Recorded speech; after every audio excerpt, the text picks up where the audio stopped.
উচ্চ মাধ্যমিক 2025 শিক্ষাবর্ষে তোমরা যারা পরীক্ষা দিচ্ছ, তোমাদের রাষ্ট্রবিজ্ঞান পরীক্ষা এখনো বাকি।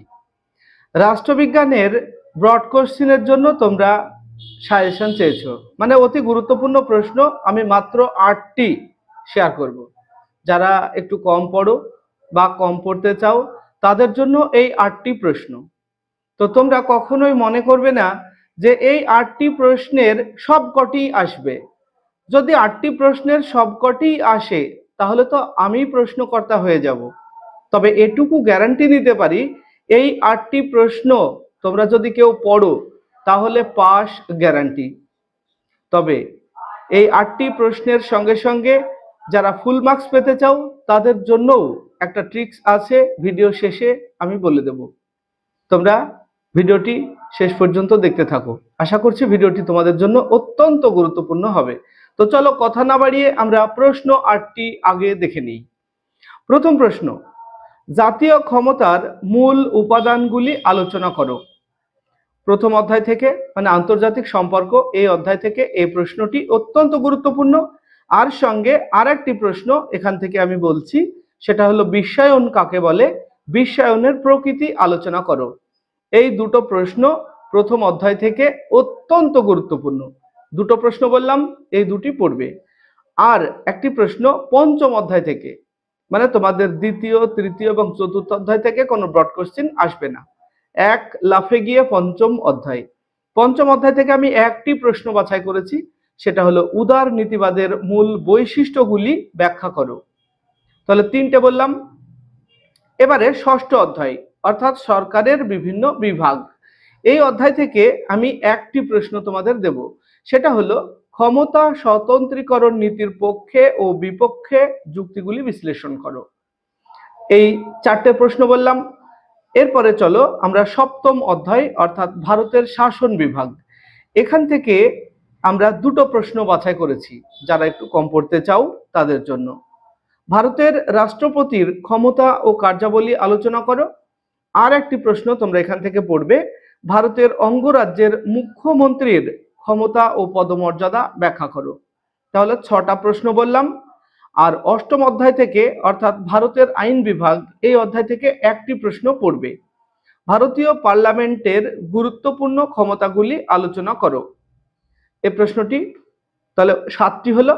আর একটি প্রশ্ন হলো ভারতের সুপ্রিম কোর্টের গঠন ও কার্যাবলী আলোচনা করো। এই 8টি প্রশ্ন অত্যন্ত গুরুত্বপূর্ণ। এই 8টি প্রশ্ন যারা ফুল মার্কস পেতে চাও তারাও বাদ দেবে না, আবার যারা কম পড়তে চাও তারা এই 8টি প্রশ্ন অবশ্যই পড়ে যাবে।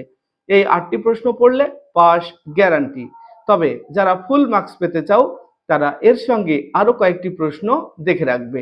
কি কি একটু বলে দিচ্ছি। দেখো, অতিরিক্ত প্রশ্ন হিসাবে আমি আরেকটি প্রশ্ন বলবো প্রথম অধ্যায় থেকে, সেটা হলো জাতীয় স্বার্থের প্রকৃতি সংক্ষেপে ব্যাখ্যা করো, জাতীয় স্বার্থ রক্ষার বিভিন্ন উপায় উল্লেখ করো।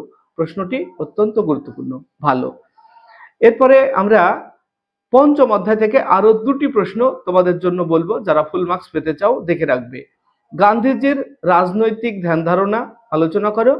আর একটি প্রশ্ন এখান থেকে দেখবে, কার্ল মার্কসের রাষ্ট্রতত্ত্ব সম্পর্কে আলোচনা। এবারে আমরা ষষ্ঠ অধ্যায়, অর্থাৎ সরকারের বিভিন্ন রূপ, এখান থেকেও অতিরিক্ত আমি 3টে প্রশ্ন বলবো।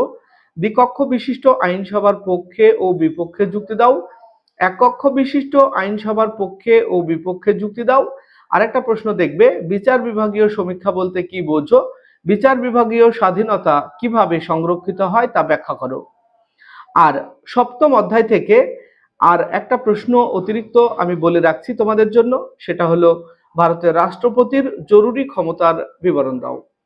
এবার অষ্টম অধ্যায় থেকে আরেকটি প্রশ্ন তোমরা দেখে রাখবে, সেটা হলো পার্লামেন্টের আইন পাশের পদ্ধতি। এই প্রশ্নটাও ভালো। আর নবম অধ্যায় থেকে তোমরা আরো দুটো প্রশ্ন দেখে রাখবে অতিরিক্ত, আমি একটা দিয়েছি সুপ্রিম কোর্ট, আর দুটো বলে রাখছি। ভারতের লোক আদালতের গঠন ও কার্যাবলী সংক্ষেপে বিশ্লেষণ করো। আর সেই সঙ্গে দেখবে ক্রেতা সুরক্ষা আদালত সম্বন্ধে একটি টিকা লেখো। এই ছিল রাষ্ট্রবিজ্ঞানের সাজেশন। আমি যে প্রশ্নগুলি বললাম, এই প্রশ্নগুলি যদি তোমার সব রেডি থাকে তাহলে 100% তোমরা এখান থেকে কমন পাবে। তবে আমি যে 8টি প্রশ্ন বললাম সেই 8টি প্রশ্ন পড়লে আশা করব তার মধ্যে থেকে ম্যাক্সিমাম প্রশ্নই কমন পাবে, তবে 100% বলা যাবে না। আর ফুল সাজেশন তুমি যদি রেডি করতে পারো তাহলে 100% কমন পাবে। তো ভিডিওটি তোমাদের কেমন লাগলো? যদি ভালো লাগে লাইক, কমেন্ট এবং শেয়ার করবে। আর চ্যানেলটি যদি এখনো সাবস্ক্রাইব না করে থাকো তাহলে অবশ্যই চ্যানেলটিকে সাবস্ক্রাইব করে নেবে। আর তুমি যদি ফেসবুক থেকে দেখে থাকো তাহলে আমাদের পেজটিকে ফলো করে নেবে। আসছি পরবর্তী ভিডিও নিয়ে, সে পর্যন্ত সবাই ভালো থাকবে, সুস্থ থাকবে। ভিডিওটি শেষ পর্যন্ত দেখার জন্য ধন্যবাদ।